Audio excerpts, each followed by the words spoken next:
के प्रचार से, प्रसार से, वेद भगवान के पढ़ने से हमें क्या मिलेगा, इसकी घोषणा वेद भगवान ने पहले स्वयं एक मंत्र के द्वारा कर दी है। बड़ा प्रसिद्ध मंत्र है, अथर्ववेद, कांड है 19, सूक्त है 72। स्तुता मया वरदा वेद माता, प्रणोदयन्तां पावमानी द्विजाना। आयु प्राणम प्रजाम पशुम कीर्तिम द्रविणम ब्रह्मवर्चसम मह्यम दत्वा व्रजत ब्रह्मलोकम। स्तुता मया वरदा वेद माता, वेद को विशेषण माता का दिया। पिता जो हैं कभी कभी अगर कठोर हृदय हो जाएं तो लड़के को शिक्षा के लिए डांटते भी, पर माँ का स्नेहपूर्ण हृदय कभी बच्चे को किसी प्रकार की डांट फटकार बताना पसंद नहीं करता। आप जानते हैं, एक पेन के चुरा लेने पर मोतीलाल नेहरू जी ने जवाहरलाल नेहरू को ऐसा पीटा कि उनके मित्र मोतीलाल की निर्दयता पर मोतीलाल को कोसने लगे कि आप छोटे से अपराध पर इस बच्चे को इतना क्यों पीटते हो, पर माँ कभी ऐसा करती।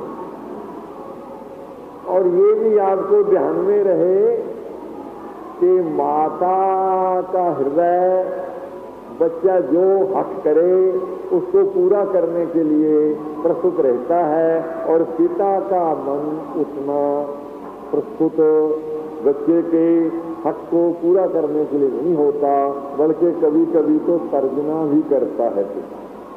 इसीलिए एक छोटी सी कथा कह दूं। एक बड़े पंडित निष्काम थे, श्रीमद् भागवत की कथा कहा करते थे। उनके मन में विचार हुआ कि भागवत साक्षात भगवान का कलेवर है। मैं तो स्वयं कुछ नहीं, अगर एक रेशमी रुमाल 2 हो तो एक में भागवत को बांध कर रख दिया गया है, जब वो मैला हो जाए तो दूसरा बदल दिया जाए। आजकल के ही दिन थे।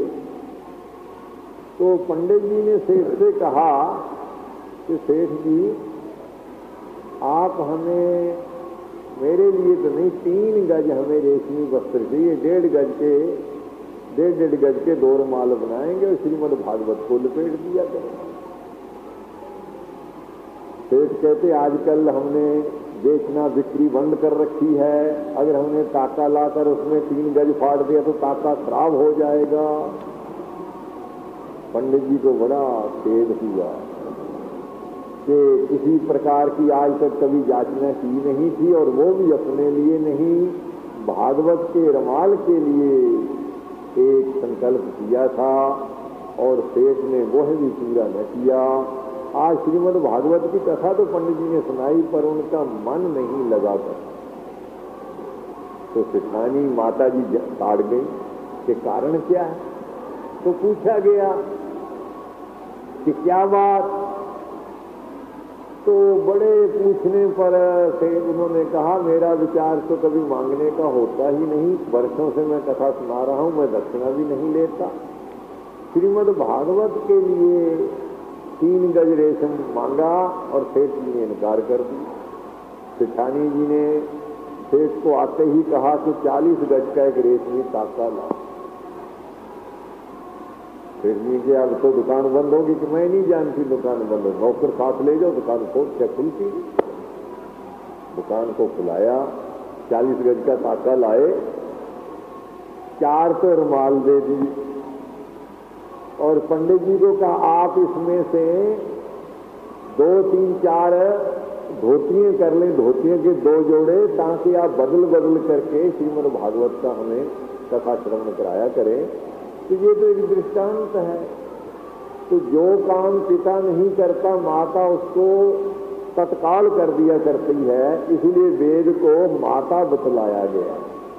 और वो माता क्या करती है, वेद भगवान माता स्वरूप जो हमारे पर मातृवत स्नेह रखते हैं, वो हमें क्या देते हैं, तो आगे सब बतला दे। आयु प्राणम, आपने सुना होगा कि आगे 100-100 वर्ष की आयु, 500-500 वर्ष की आयु, भगवान रामचंद्र का 11,000 वर्ष का राज्य, ये आयु की वृद्धि क्यों होती थी?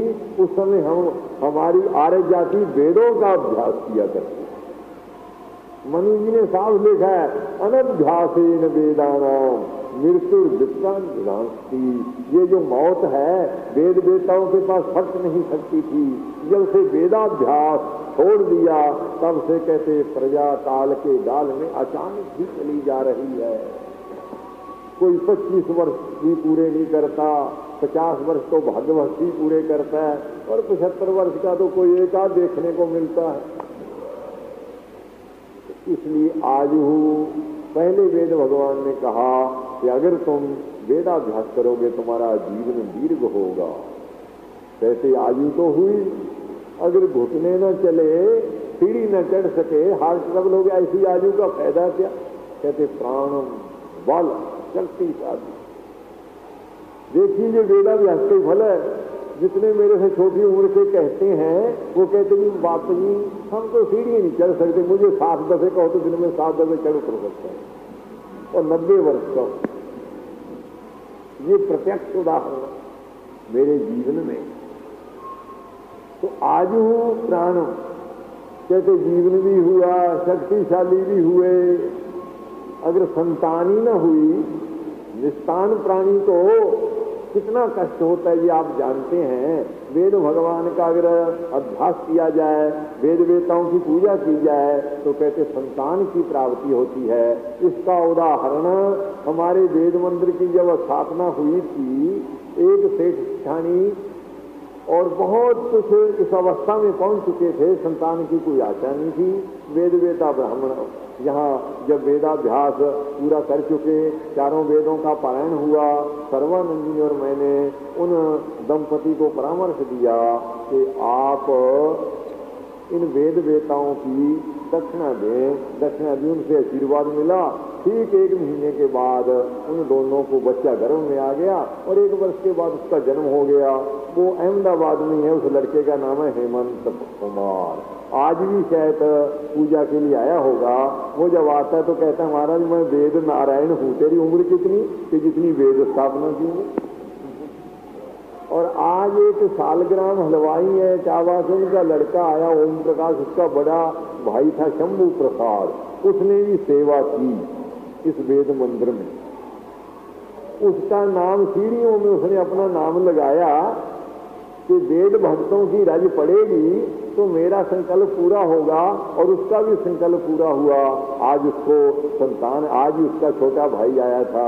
मैंने पूछा भाई शंभू प्रसाद कैसे हैं, उसके बच्चे कैसे हैं? महाराज आनंद में है। ये इसीलिए वेद भगवान कहते हैं प्रजाओं संतति भी होती है। और कहते पशु का अर्थ है वाहन, घूमने के लिए मोटरें और हवाई जहाज, घोड़े, ये सब वाहन की प्राप्ति होती है वेदाभ्यासी को। आयु प्राणम प्रजाम पशुम द्रविणम, फिर धन की कमी भी नहीं रहती। आजकल लोग बड़े तंग आ रहे हैं, महाराज महंगाई हो गई, पैसे हैं नहीं। ये कमी सब वेद के अनभ्यास के कारण है। जब हमारे देश में वेदाभ्यास था तब तो भारत को सोने की चिड़ी कहा करते थे। और फिर क्या, द्रविणम और कीर्तिम, कहते फिर यशस्वी जीवन होता था।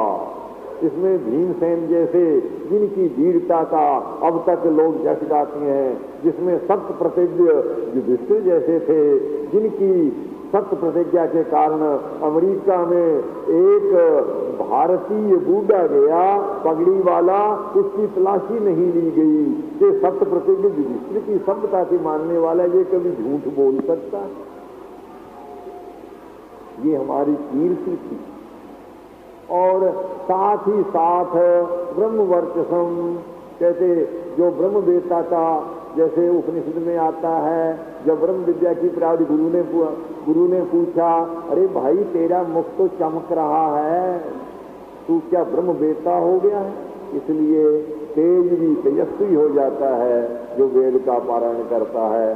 कहते ये तो संसार के पदार्थ हुए, क्या इसी संसार चक्र में, जन्म मरण के चक्र में हमें वेद फला डाल देगा? कहते नहीं, मई हम दत्वा ब्रजत ब्रह्मलोकम, वेद, भगवान, ये सब संसार के पदार्थ देकर अंत में स्वयं प्रकाश जो ब्रह्म पद है उसको हमें प्राप्त कराते हैं।